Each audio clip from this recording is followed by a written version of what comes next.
Hello नमस्ते। फेरि पनि मेरो च्यानलमा तपाईँहरूलाई स्वागत गरेँ। यदि तपाईँहरू नयाँ हुनुहुन्छ भने मेरो च्यानललाई सब्स्क्राइब गर्न चाहिँ नभुल्नु होला है। आज पनि फेरि सदाको जस्तै एउटा एकदम महत्त्वपूर्ण भनौँ न ब्याङ्किङ क्षेत्रको लागि एकदम महत्त्वपूर्ण यो के अरे ब्याङ्क तथा वित्तीय संस्थाहरूको काम कर्तव्य अधिकार भन्ने एउटा शीर्षक लिएर तपाईँहरूको सामु म आइसकेको छु। म तपाईँहरूलाई सरसर्ती भन्न लागिरहेको छु।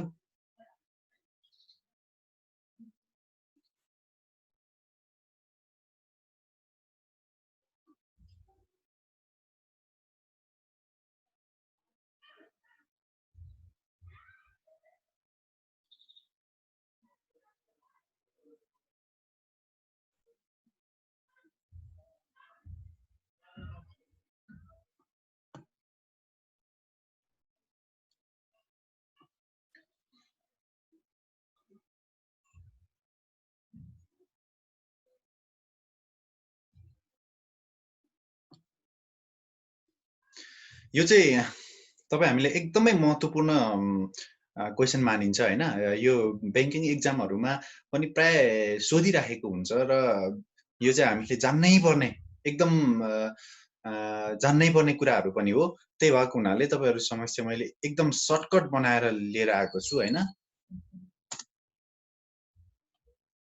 यो चाहिँ बैङ्क तथा वित्तीय संस्था बाफियाको 49औं दफामा छ हैन। त्यहाँ हेर्नुभयो भने पनि यो तपाईहरुले भेट्न सक्नुहुन्छ। सो मैले चाहिँ तपाईहरुलाई सरसर्ती रूपमा यो भन्न लागिरहेको छु हैन। बैङ्क तथा वित्तीय संस्थाले बैंकिङ तथा वित्तीय कारोबार गर्न सक्ने भनेर यो दफा 49 मा लेखिएको छ। अस्ति पनि मैले यो भन्दा अघिल्लो भिडियोमा पनि सरसर्ती मैले दफाहरुमा के उल्लेख गरिएको छ भनेर मैले भिडियो बनाएर हालिसकेको छु। यो ऐन प्रबन्ध पत्र र विनियमावली तथा राष्ट्र बैंकले तोकेको सीमा शर्त वा निर्देशनको अधीनमा रही क वर्गको बैंकले देहाय बमोजिमको बैंकिङ तथा वित्तीय कारोबार गर्न सक्नेछ। यो भनेको कमर्सियल बैंक वाणिज्य बैंकहरुको काम कर्तव्य अधिकार भनेर हामीले यसलाई राख्न सकिन्छ हैन। सुरुमा के छ भने टिप्नुस् है यो पोइन्टहरु एकदम महत्त्वपूर्ण छ हैन। के छ भने 1 नम्बरमा ब्याज वा बिना ब्याजमा निक्षेप स्वीकार गर्ने वा विभिन्न वित्तीय उपकरण मार्फत निक्षेप परिचालन गर्ने र तिनको भुक्तानी दिने। यो एकदम महत्त्वपूर्ण छ है। यो टिप्नु होला।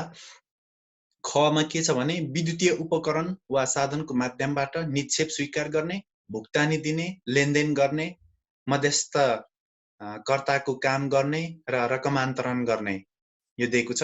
अनि गमा हायर पर्चेज, लिजिङ, हाउजिङ, अधिविकर्षण लगायतका कर्जा दिने।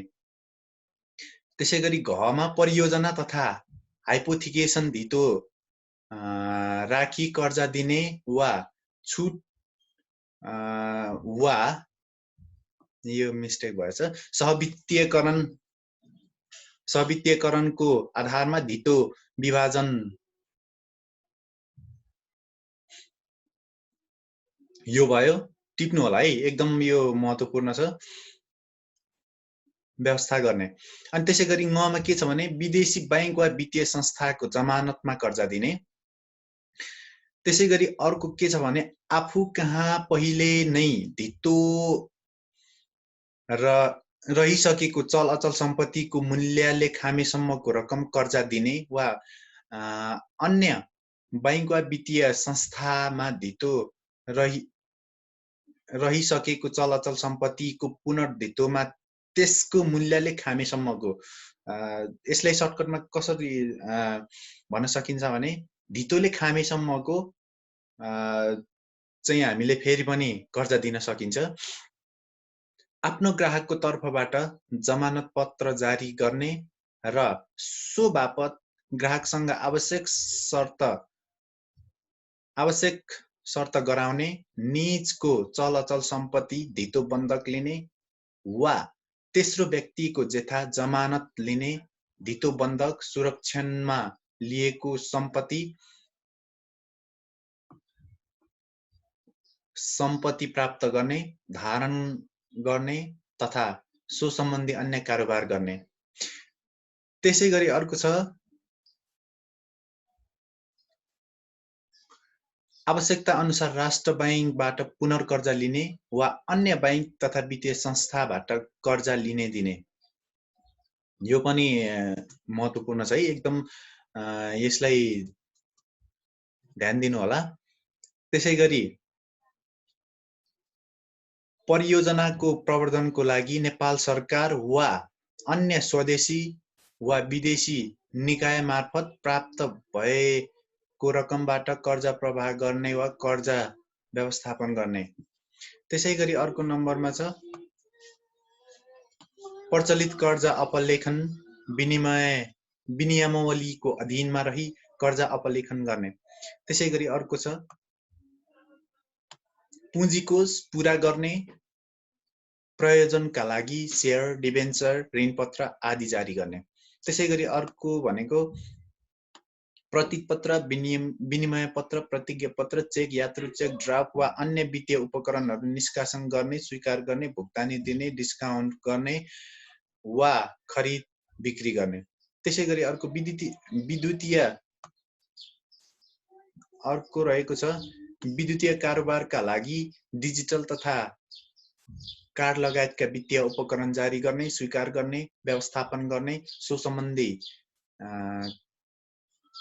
कार्य एजेन्ट नियुक्ति गर्ने। यो पनि छ। त्यसैगरी अर्को भनेको प्रचलित कानुनको अधीनमा रही विदेशी विनिमयको कारोबार गर्ने। त्यसैगरी अर्को भनेको नेपाल राष्ट्र बैंकले तोकेको सीमा, शर्त वा निर्देशन बमोजिम सरकारी कारोबार गर्ने। त्यसैगरी अर्को नेपाल सरकार वा राष्ट्र बैंकले जारी गरेको ऋणपत्र खरिद बिक्री गर्ने वा साकार गर्ने। त्यसैगरी अर्को नेपाल भित्र वा विदेशमा विनिमय पत्र, चेक वा अन्य वित्तीय उपकरणद्वारा रकम पठाउने वा चलान गर्ने, विदेशबाट विप्रेषण प्राप्त गर्ने र सोको भुक्तानी गर्ने। त्यसैगरी अर्को ग्राहकको निमित्त कमिसन एजेन्ट भई शेयर, डिबेन्चर वा सुरक्षणको जिम्मा लिने, खरिद बिक्री गरिदिने, शेयरको लाभांश, डिबेन्चर वा सुरक्षणको ब्याज आदि उठाइदिने र यसको लाभांश, नाफा वा ब्याज नेपाल भित्र वा विदेशमा पाउने ग्राहकको लागि सो डिबेन्चर भल्टको व्यवस्था गर्ने। त्यसैगरी वासलात बाहिरको कारोबार गर्ने। त्यसैगरी विपन्न वर्ग, न्यून आय भएको परिवार, दैवी प्रकोप पीडित तथा मुलुकका कुनै क्षेत्रका बासिन्दाहरूको आर्थिक उत्थानको लागि व्यक्तिगत वा सामूहिक जमानीमा राष्ट्र बैंकले तोकेको बमोजिमको रकम सम्म कर्जा दिने। त्यसैगरी अर्को भनेको आफू तथा अन्य बैंक वा वित्तीय संस्थाबाट कर्जा लिने वा कुनै प्रकारको सुविधा लिने, ऋणी वा ग्राहकको विवरण, सूचना वा जानकारी राष्ट्र बैंक, सम्बन्धित निकाय वा अन्य बैंक वा वित्तीय संस्थाबीच लिने दिने। त्यसैगरी अर्को भनेको सुन चाँदी खरिद बिक्री गर्ने। त्यसैगरी अर्को भनेको परियोजना स्थापना, सञ्चालन र मूल्याङ्कन सम्बन्धी अध्ययन, अनुसन्धान, सर्वेक्षण गर्ने, गराउने तथा तालिम, परामर्श र अन्य जानकारी उपलब्ध गराउने। त्यसैगरी यस ऐन वा प्रचलित कानुन बमोजिम आफ्नो स्वामित्वमा आउने सबै प्रकारको जायज उचित व्यवस्थापन तथा बिक्री गर्ने। त्यसैगरी अर्को भनेको प्रचलित कानुन बमोजिम दुई वा दुई भन्दा बढी व्यक्तिहरूबीच हुने कुनै कार्य बापत तिर्नु, बुझाउनु तिर्नुपर्ने, बुझाउनुपर्ने वा लिनु पर्ने रकम उक्त काम भएपछि भुक्तानी लिने दिने अवस्था गर्न दुई पक्षको सहमतिमा जमानी बस्ने। त्यसैगरी अन्तिममा भनेको राष्ट्र बैंकले तोकेको अन्य कामहरू गर्ने। यो सँगै यो वाणिज्य बैंकहरूको काम कर्तव्य अधिकारहरूलाई यसरी उल्लेख गरिन्छ। त्यसैगरी अर्को भनेको ख वर्गको विकास बैंकहरूको भनौं हैन, विकास बैंकहरूको काम कर्तव्य के रहन्छ त? हामी यहाँ सरसर्ती हेरौं। यस ऐन प्रबन्ध पत्र विनियमली तथा राष्ट्र बैंकले तोकेको सीमा शर्त वा निर्देशनको अधीनमा रही ख वर्गको वित्तीय संस्थाहरूले उपदफा 1 को खण्ड क, ख, ग, च, ज, झ, य, ट, ठ, त, द, ध, न, प र भ मा उल्लेखित बैंकिङ तथा वित्तीय कारोबारहरूका अतिरिक्त कारोबारहरू साथै अतिरिक्त देहाय बमोजिमको अन्य बैंक तथा वित्तीय कारोबारहरू गर्न पनि पाउनेछन् हैन। यो यिनीहरु चाहिँ यो सबैको यो क वर्गको र ख वर्गको सेमै हो हैन। अरु यो भन्दा थप के छ भने परियोजनामा धितो राखी कर्जा दिने, सहवित्तीयकरणको आधारमा धितो विभाजन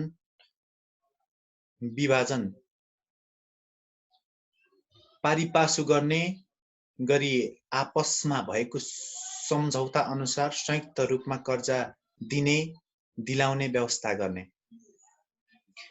आफ्नो ग्राहकको तर्फबाट जमानत पत्र जारी गर्ने र सो बापत ग्राहकसँग आवश्यक शर्त गराउने,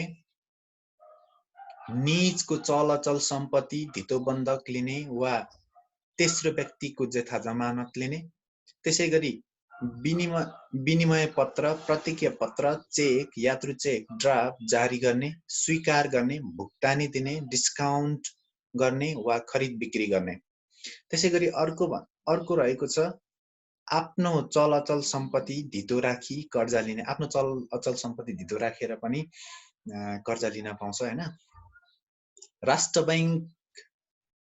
बैंकको पूर्व स्वीकृति लिई प्रतिपत्र र विप्रेषणको कारोबार गर्ने। ग्राहकको निमित्त कमिसन एजेन्ट भई शेयर, डिबेन्चर वा सुरक्षणको जिम्मा लिने, खरिद बिक्री गरिदिने, शेयर, डिबेन्चर वा सुरक्षणको लाभांश, ब्याज, मुनाफा आदि उठाइदिने। त्यसैगरी अर्को भनेको नेपाल भित्र रकम स्थानान्तरण सम्बन्धी काम गर्ने। त्यसैगरी अर्को भनेको परियोजना स्थापना, सञ्चालन र बैंकिङ लेखा सम्पत्ति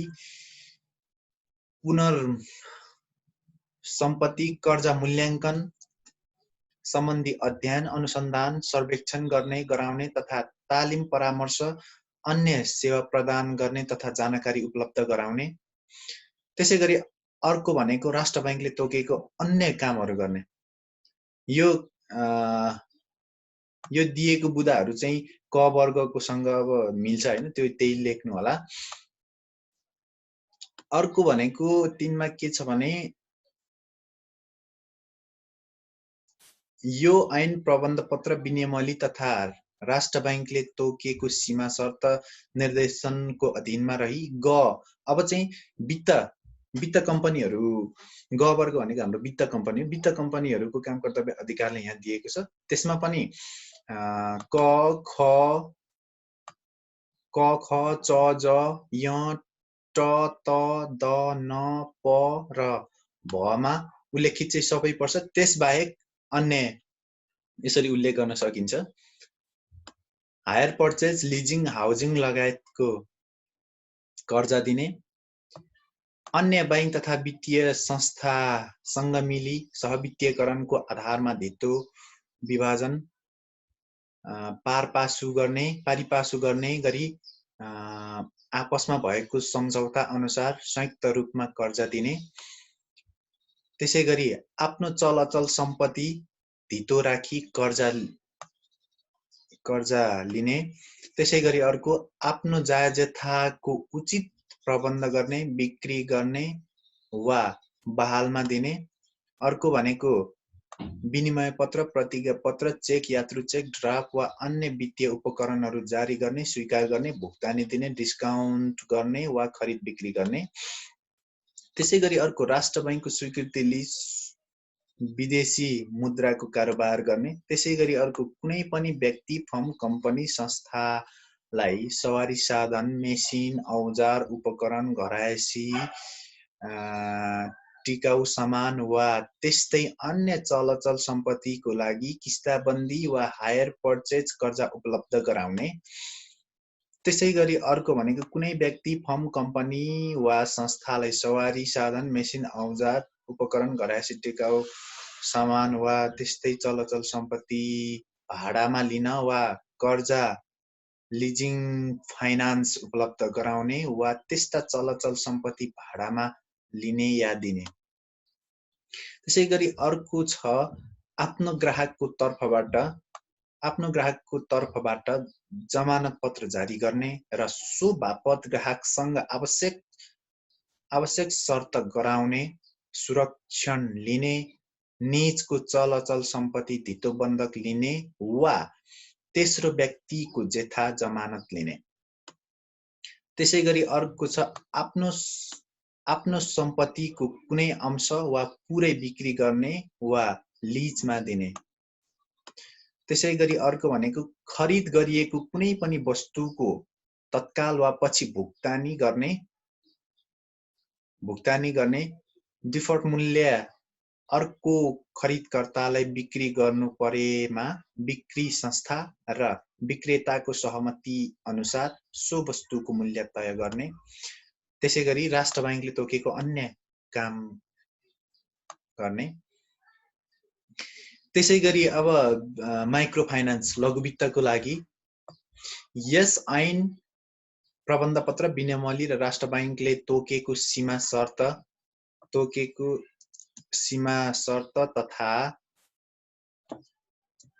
शर्त तथा निर्देशनको अधीनमा रही घ वर्गको वित्तीय संस्थाहरूले देय बमोजिमको बैंकिङ तथा वित्तीय कारोबार गर्न सक्नेछन्।